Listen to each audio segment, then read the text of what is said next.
ಕೊಲೆ ಪ್ರಕರಣದಲ್ಲಿ ಆತ ಆರೋಪಿ ಅಂತ ಗೊತ್ತಾದಾಗ ಏನ್ ಅನ್ನಿಸ್ತು ಸರ್ ನಿಮ್ಗೆ? ಭಾಳ ಶಾಕ್ ಆಯಿತು. ಅಂದರೆ ಒಂದು ಅವನು ವಿಷಯ ಅದಾದಮೇಲೆ ನಾನು ಈ ಒಂದು ಇತ್ತೀಚೆಗೆ ಅವ್ನು ತಿಳ್ಕೊಂಡಿದ್ದೆ, ಅವ್ನು ಸರ್ಕಲ್ ಸರಿಗಿಲ್ಲ, ಅವನು ಎಲ್ಲರಿಗೂ ಹೊಡಿತಾನೆ ಬಡಿತಾನೆ ಅನ್ನೋದು ವಿಷಯ ಗೊತ್ತಿತ್ತು. ಆದರೆ ಕೊಲೆ ಮಾಡೋ ಮಟ್ಟಿಗೆ ಹೋಗ್ತಾನೆ ಅಂತ ನನಗೆ ಅನಿಸ್ಕೊಂಡಿರಲಿಲ್ಲ. ಇದು ಭಾಳ ದುರಂತ. ಯಾಕೆಂದರೆ ಪಾಪ ಯಾವುದೇ ಅದು ಸಣ್ಣ ಅವ್ನು ತಪ್ಪೇ ಮಾಡಿರ್ಬೋದು, ಸತ್ಯ ಅವ್ನು ತಪ್ಪೇ ಮಾಡಿದ್ದಾನೆ ಅವನು ರೇಣುಕಾಸ್ವಾಮಿ. ಆದರೆ ತಪ್ಪಿಗೆ ಕೊಲೆ ಅಂತ ಅವ್ನು ಸಾಯಿಸುವಂಥ ಶಿಕ್ಷೆ ಏನೂ ಇಲ್ಲ. Sir, in the first time Darshan ಅವ್ರನ್ನ ನೀವು ಎಲ್ಲಿ ನೋಡಿದ್ರಿ, ಯಾವಾಗ ನೋಡಿದ್ರಿ, ಯಾವ ಸಂದರ್ಭ? ಅದು 2000 ಇಸ್ವಿ, ಇದೇ ಮೇ ತಿಂಗಳು ಏಪ್ರಿಲ್ ತಿಂಗಳು ಇರ್ಬೋದು, ಬೇಸಿಗೆ ಟೈಮು. ಬೆಳಗಿನ ಪ್ರಿಂಟರ್ಸ್ ಅಂತೇಳಿ ಇಟಿಗೆಗೂಡಲ್ಲಿದೆ ಮೈಸೂರು.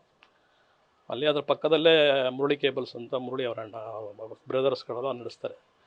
ಅವರ ತಮ್ಮಂದಿರು ಇವ್ರ ಕ್ಲಾಸ್ಮೇಟು, ಧರ್ಮ ಪಾಪು ಅಂತೇಳಿ.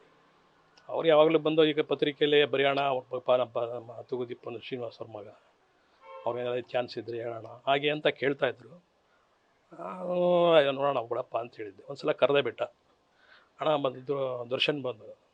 ಯಾವ ದರ್ಶನಪ್ಪ ಅಂದೆ, ತೂಗುದೀಪನ ಮಗ ಅಂದ. ಸರಿ ಒಳಗೆ ಕರಿ ಅಂದೆ. ಅವನಿಗೆ ಬರೋಕ್ಕೂ ಆ ಬೆಳಕು ಒಂದು 3:15 3:45 ಇರ್ಬೋದು. ಅವ್ನು ಕಾಲಿಡೋಕ್ಕೂ ಅವನು ಇರೋ ವೈಟಿಗೆ ನೋಡ್ಬಿಟ್ಟು ನನಗೆ ಸ್ಟನ್ ಆಗ್ಬಿಟ್ಟೆ, ಇಷ್ಟು ವೈಬ್ರೇಷನ್ ಇದೆ ಅಂದಲ್ಲಿ ಅಂತ. ಇಷ್ಟು ಚೆನ್ನಾಗಿದ್ದಾನೆ ಹುಡುಗ, ಇನ್ನೂ ಎಲ್ಲೋ ಮೂಲೆಯಲ್ಲಿ ಇದ್ದಾನಲ್ಲಪ್ಪ. ನಾನು ತೂಗುದೀಪ ಶ್ರೀನಿವಾಸ್ ಮಗ ಅಂದರೆ ಅವ್ನು ಮಹಾಭಾರತ ಪಿಕ್ಚರ್ ನಾನು ನೋಡಿರಲಿಲ್ಲ. ಆದರೆ ನಾನು ಅಂದ್ಕೊಂಡಿದ್ದೆ ತೂಗುದೀಪನ ಥರನೇ ಇರ್ತಾರೆ ಅಂತ. ಆದರೆ ಇಷ್ಟರ ಮಟ್ಟಿಗೆ ಅವನು ಭಾಳ ಹ್ಯಾಂಡ್ಸಮ್ ಆಗಿರ್ತಾನೆ ಅಂತ ನಾನು ಅಂದ್ಕೊಂಡೇ ಇರಲಿಲ್ಲ.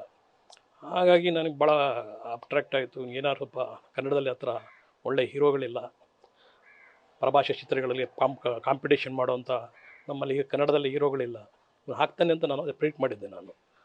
ಅವಾಗ ಅದಕ್ಕೆ ಅವನಿಗೆ ಕನ್ನಡದ ಋತಿಕ್ ರೋಷನ್ ಅಂತೇಳಿ, ಜಿಮ್ ದೇಹಿ ಅಂತೇಳಿ ಅವನಿಗೆಲ್ಲ ಒಂದು ಪತ್ರಿಕೆ ನಾನೇ ಫಸ್ಟ್ ಬರ್ತಿದ್ದು. ಬಟ್ ಹಂಗೆ ಮುಗ್ಧರಲ್ಲಿ ಮುಗ್ಧ, ಇನ್ನೋಸೆಂಟು, ಚೈಲ್ಡಿಶ್ ಅಲ್ಲ. ಬಾಲಿಶತನಕ್ಕೂ ಮತ್ತು ಮುಗ್ಧತನಕ್ಕೂ ವ್ಯತ್ಯಾಸ. ಮುಗ್ಧತನ ಅಂದರೆ ಒಳ್ಳೆತನ, ಒಳ್ಳೇದು ಬಿಟ್ಟು ಅವ್ನಿಗೆ ಇನ್ನೇನು ಕೆಟ್ಟಿರಲಿಲ್ಲ. ನೋಡಿ, ಅವನು ಅಷ್ಟು ಚೆಂದಾಗಿದ್ದರು, ಸುರದ್ರೂಪಿ ಇದ್ರೂ ಅವನು ಸಿದ್ಧಾರ್ಥಲ್ಲೇ ಒಟ್ಟಲ್ಲಿ ಯಾವ ಹುಡುಗಿರ ಜೊತೆನೂ ಹಿಂದೆ ಮುಂದೆ ಹೋದವನು. ಅವ್ನಿಗೆ ಏನಿತ್ತು ಅಂದರೆ ನಮ್ಮ ಮನೆ ಪರಿಸ್ಥಿತಿ ಹೆಂಗಿದೆ, ನಾವು ಮುಂದೆ ಏನು ಮಾಡಬೇಕು, ಹೇಗೆ ಬದುಕಬೇಕು, ನಮ್ಮ ನೆಂಟೆಲ್ಲ ಅವಮಾನ ಮಾಡ್ತಾರೆ, ಮುಂದೆ ನಮ್ಮ ಕಷ್ಟ ಪರಿಹಾರ ಆಗದೆ ಹೇಗೆ, ಅದ್ರ ಬಗ್ಗೆ ಯೋಚನೆ ಇತ್ತೇ ಹೊರತು ಸಾಮಾನ್ಯವಾಗಿ ಚೆಲ್ಲ ಹುಡುಗರ ಥರ ಹುಡುಗಿರ ಮುಂದೆ ಶೋಕಿ ಮಾಡಬೇಕು, ಅವ್ರಿಗೆ ಹೋಗ್ಬೇಕು, ಅವ್ರ ಹಿಂದೆ ಬೀಳೋದು ಯಾವುದೂ ಇರಲಿಲ್ಲ, ಯಾವುದೂ ಇರಲಿಲ್ಲ. ನ್ಯೂಸ್ ಫಸ್ಟ್, ನಿರ್ಭೀತಿಯಿಂದ ನಿಮ್ಮ ಪರವಾಗಿ.